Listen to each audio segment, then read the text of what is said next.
Okay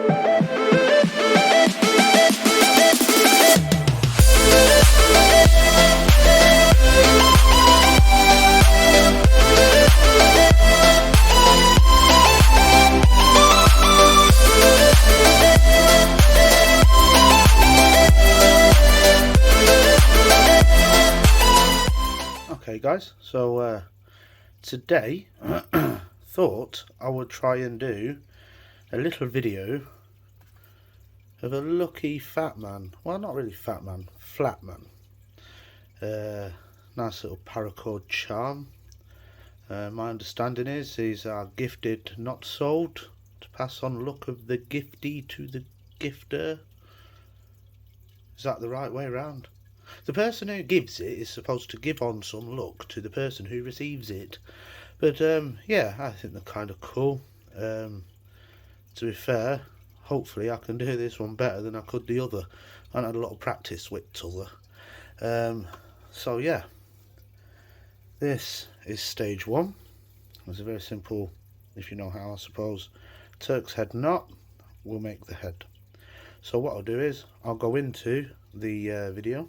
I won't do it too quick. I'll try and show you without talking, because you'll just bugger off if I'm talking. Okay, so I've got a length of cord here. So this is where my videos aren't so much a tutorial, because I never know really how much cord I use. If I've got cord, I'll use it. Usually I tend to go for a bit too much cord. My idea is I tend to leave that loop slightly longer. I leave that loop slightly longer so that when they go onto something, i.e. a keyring, they'll just pass through and loop on. You can do however you like. You don't need to leave said loop at the top too long. So we'll get into it, and I'll try and hopefully produce something half decent for you to follow and possibly even make yourself. Here we go.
Okay, so what I'll do is, as you will have just seen, you didn't need to see how I cinched it up.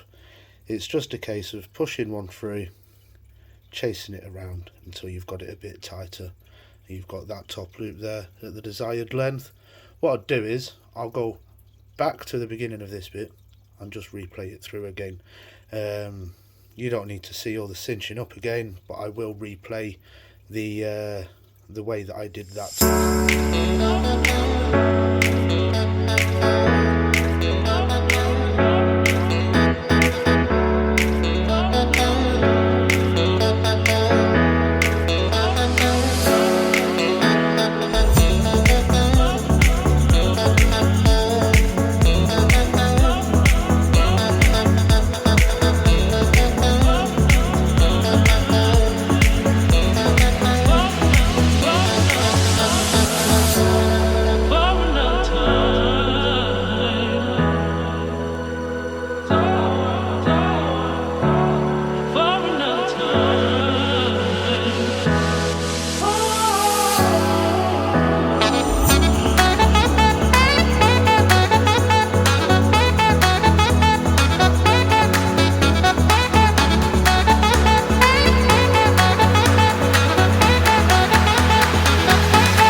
do now is make the main body of the little flatman.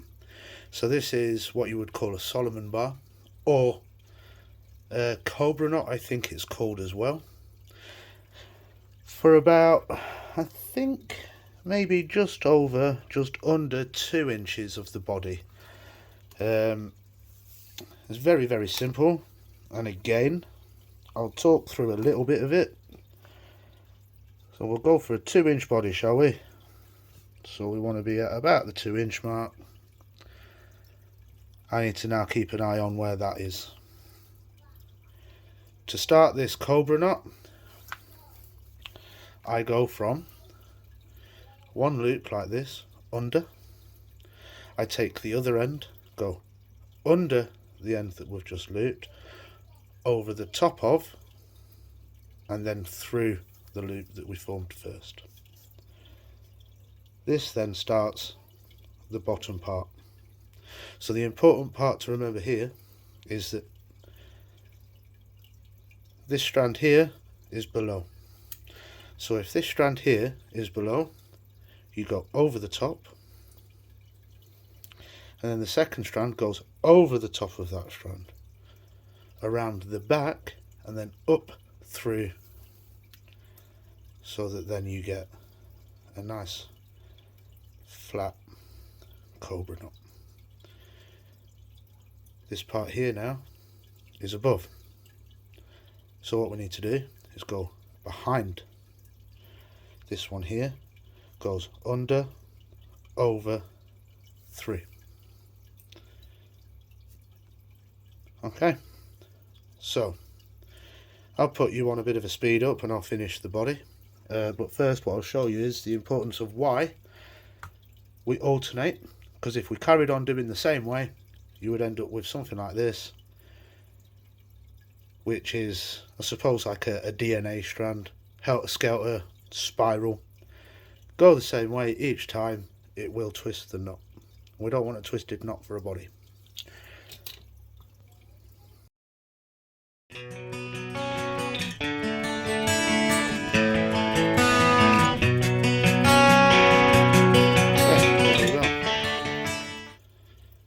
Head and body.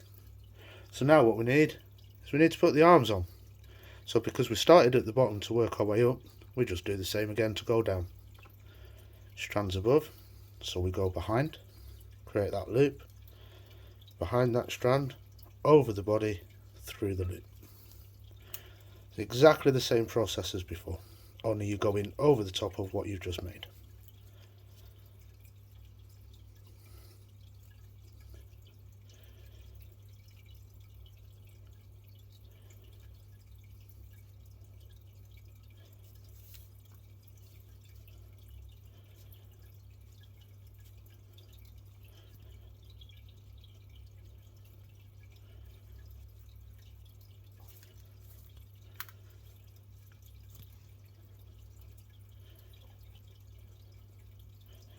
Go one more time.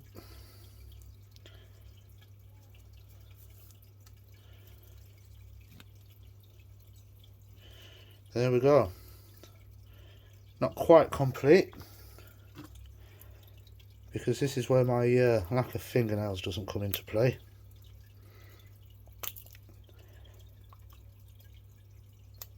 Oh Christ. There we go.